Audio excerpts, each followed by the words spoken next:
Mayong adlaw sa inyo tanan diha mga ka-farmers from Luzon, Visayas ug Mindanao ug sa tibuok kalibutan.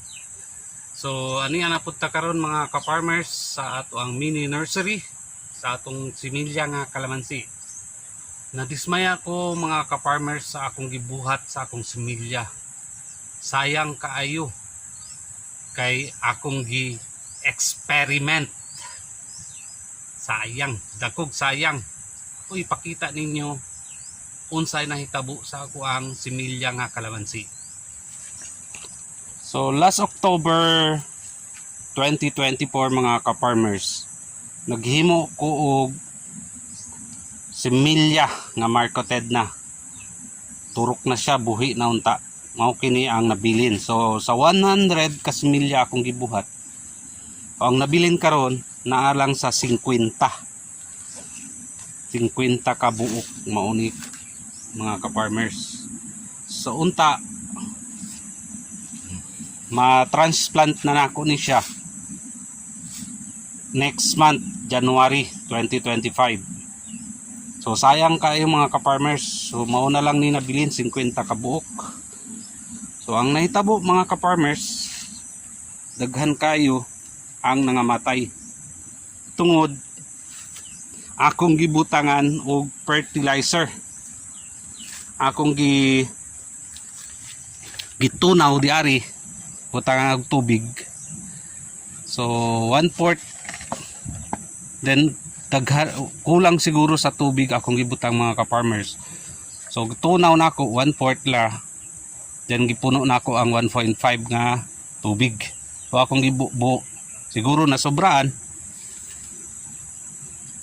nangamatay. So mao kini ang resulta mga ka-farmers.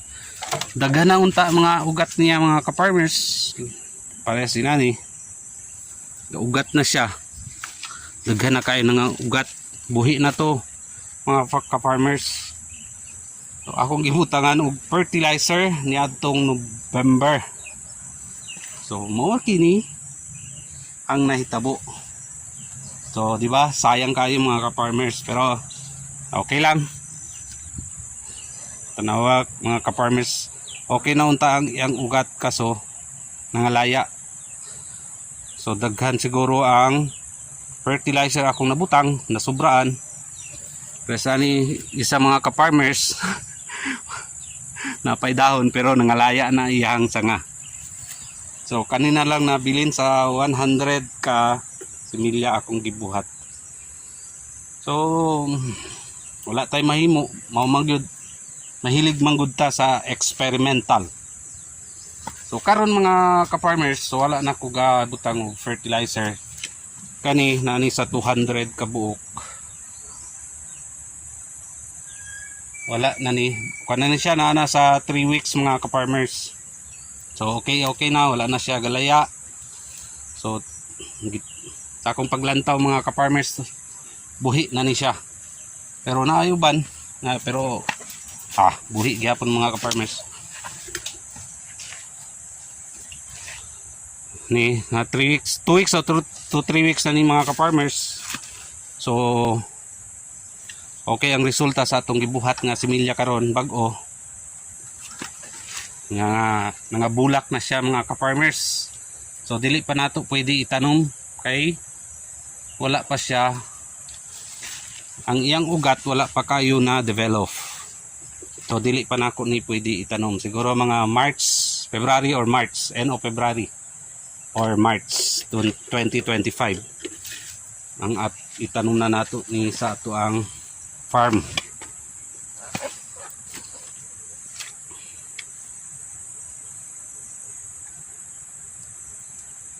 So, karon mga ka-farmers, nanapod ko pangputol na pod og mga sanga nga naanay ugat, nato na pod butang sa polybag. So sige lang, continue ra gihapon ta maghimo og similya mga ka-farmers. Wala naman tay kapital ani. Ang atong kapital is ang ato lang kahago.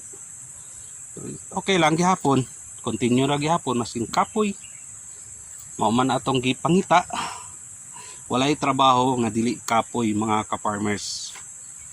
So ang atong buhaton karon mga ka-farmers, kaning mga nangamatay nga atong similya, ato gihapon gamiton ang mga polybag niani. So atong butang ning bag-o nga akong gikuha ganiha mga ka-farmers. So i-recycle lang na to balik kay dili pa man siya daot ang polybag mga ka-farmers, na pa man ni sa mga 2 months. Okay pa, dili pa siya, pwede pa siya magamit. So maoy akong gamiton karon mga ka-farmers sa pag butang sa ato ang similya. So recycle. Sayang kay ginapalit nato ni mga ka-farmers. Sa 2, 3, 4, 5, 6, 7, 8, 9. So siyam kabok na lang mga ka-farmer. Ug ang ato ang available nga polybag 2 na lang kabuok. So